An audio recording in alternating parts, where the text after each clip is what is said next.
What I want to talk about in this video is workplace hygiene. Most people think of hygiene, keeping your body clean and whatnot, but it applies to keeping anything clean. I'm going to show you what not to do. As an example, you can see all my tools laying around and various bits of garbage. Probably the worst thing is this extension cord here. Easy to get tripped in or wound up into and tripped over.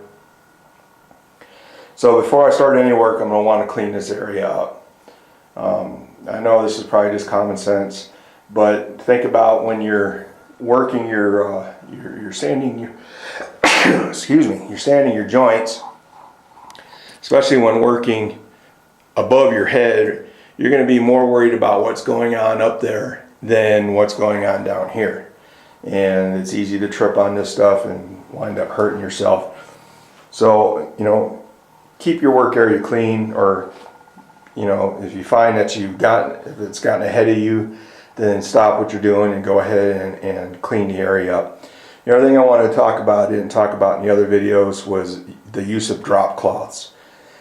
When you're mudding, especially when you're working overhead on ceilings, you're going to drop globs of mud. It's going to happen.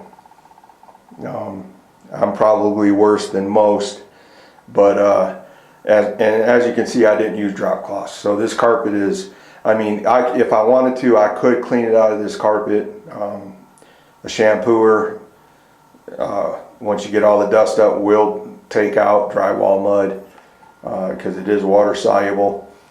But this carpet is garbage anyway. I've been planning on removing it, so I didn't use any drop cloths. That's why I've got piles of dust in my corners and globs of mud that's ground into the carpet. I don't care. But if you do care, use a drop cloth, or at least plastic sheeting. I recommend a drop cloth because, especially if you got carpet, because you got padding under your carpet, you got the carpet itself, the piling of the carpet, the loft of the threads, which makes it soft. And you put your stool on plastic on carpet with padding underneath, the chances are you're going to start poking holes in it. So canvas drop cloths are pretty much the way to go, especially when you're using stools. Another thing, while you're mudding, you want to keep a 5-gallon bucket of water handy. The reason is periodically you want to stop. I generally go about every 30 minutes or so. I stop after I empty my mud trough out, use what mud I've got, and I clean my knives and my mud trough. Even though I'm going to keep working, you'll find that you'll have parts of your knives that the mud will have dried. Say you're using this side as your work surface, and that's what you're primarily mudding with. Well, you'll get mud on the back side as well, and that'll start to dry, and it has a chance of coming off into your mud that you're laying. So about every 30 minutes or so, I clean my mud trough out with this water in this bucket, clean my knives, and it doesn't, it's not real hard. Like, it's water soluble, it's really easy to clean. And this bucket of water here, I keep a rag in it to use to scrub the more stubborn areas off. And generally I work with this water 2 or 3 days, and it's fine. However, it will begin to stink after a while. The bacteria start growing in there. So about every 2 or 3 days I'll change this out. And I have to bring, in my case, I'm bringing the water with me because the water's off to this unit. So I have to bring this from the house.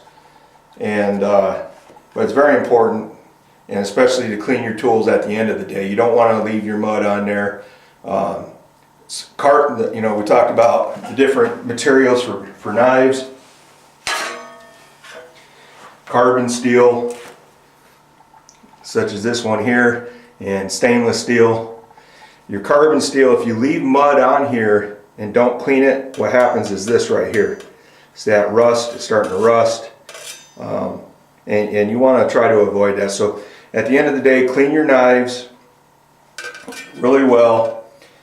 If you don't, even stainless steel knives, if you forget one or whatnot, you can come back the next day, throw it in the water, and let it soak for 30 minutes or so, and it'll soften that mud up pretty good. Then you can use your rag to clean off the mud. Now, what to do with this water? I recommend, taking it outside. When you're done with it, you've used it a couple, 3 days, taking it outside and dumping it in a storm drain or someplace. You don't want to dump it in your yard, because what's going to happen is once the water evaporates and goes away, you're going to wind up with a big white pile in your yard. So, you want to dump it outside, because what you've got at the bottom here is the mud solids, the gypsum solids. If you're going to dump it inside, I highly recommend you dump it in a toilet. That way, the drains under your toilet are a minimum of 3 inches, if not 4 inches. This will go right down, go out into the sewer, or go to your septic tank. No problems. What I highly recommend that you do not do is dump this in the sink. That white stuff down at the bottom, it can collect in your sink drains, in the P traps or the S traps, depending on what style you have, and clog your drains up. It can happen. So if you're going to dump it inside, dump it in the toilet, and if you're going to dump it outside, dump it in a storm drain or in a field, but not in your yard. And that's pretty much it. And that's what I wanted to cover.